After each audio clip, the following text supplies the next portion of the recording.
Hi. On this week's Weltrio Minute, we discussed the critical balance between blood sugar and health. So quickly, I want to talk about homeostasis. The easiest way to understand homeostasis is to consider body temperature. Our body temperature should be 98.6. If we get too hot, our body sweats so that the air can cool us off, and if we get too cold, our body shivers so that the muscle contractions can heat us up. And if for some reason that cooling off or heating up doesn't get us back to 98.6, we're sick. And if it gets too high, it can cause death. And if it gets too low, it can cause death. It's a big deal. Our body wants to maintain 98.6. Now, we all know somebody who's like always cold. Grandma's always cold. Her body temperature is not 98.6 because she's lost some of that ability to maintain her body temperature, and it impacts her. So blood glucose is similar. Glucose is sugar, and it's the amount of sugar that rolls around in your blood. A normal blood glucose is between 70 and 100 milligrams per deciliter.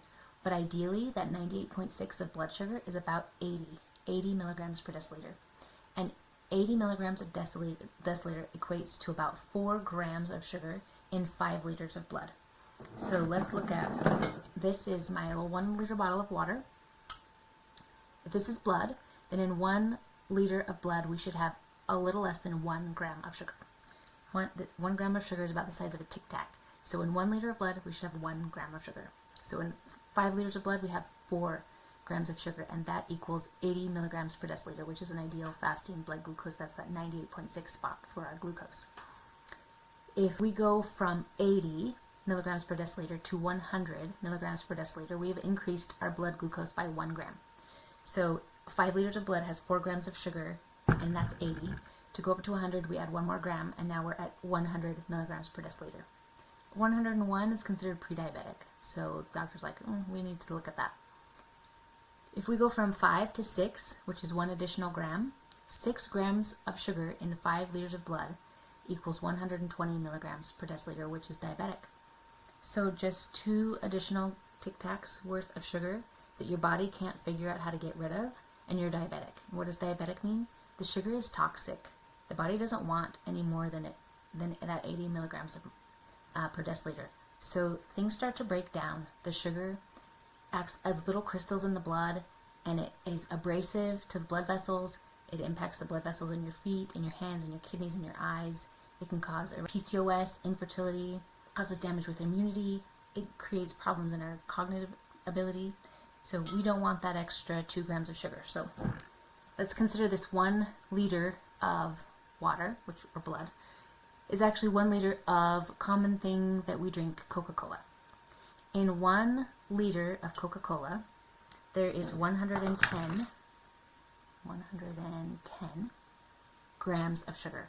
Holy cow, 110 grams of sugar in 1 liter of soda. So let's say we decide to drink this Coca-Cola. We only need 1 gram in that 1 liter, and we've just added 110 grams. That's like 3.5 grams per ounce. That's so much sugar. Okay, so we have all of this sugar. There's no fiber to slow it down, so it's going to hit our bloodstream very quickly, and our body is going to be freaked. It's going to like overreact to try to get this out of the blood as quickly as possible. Insulin's going to go way up. All the blood cells are going to be pinging to take up as much glucose as they can. A lot of it's going to go to the liver and be converted into fat, which we call triglycerides, because fat is less damaging than the sugar in the long run. We get things like fatty liver disease. So we don't want to put this in our body. This creates so much stress on the body. So this week, as you read the newsletter, which a lot of information in the newsletter, I want you to consider how many grams of sugar are in common things that you eat, and decide if you want to put your body through that much kind of stress. Do you want to have your body that much kind of stress? And remember that if we have this kind of stress for too long, our body can't figure out how to get rid of, like it'll get rid of 100, but it won't get rid of those last 10, and you'll be diabetic. Or it can get rid of 109, but that 1 makes you pre-diabetic. Like, this is very stressful to the body. So read this week's newsletter. Can't wait to hear what you have to say. Comment, like, and we'll see you next week.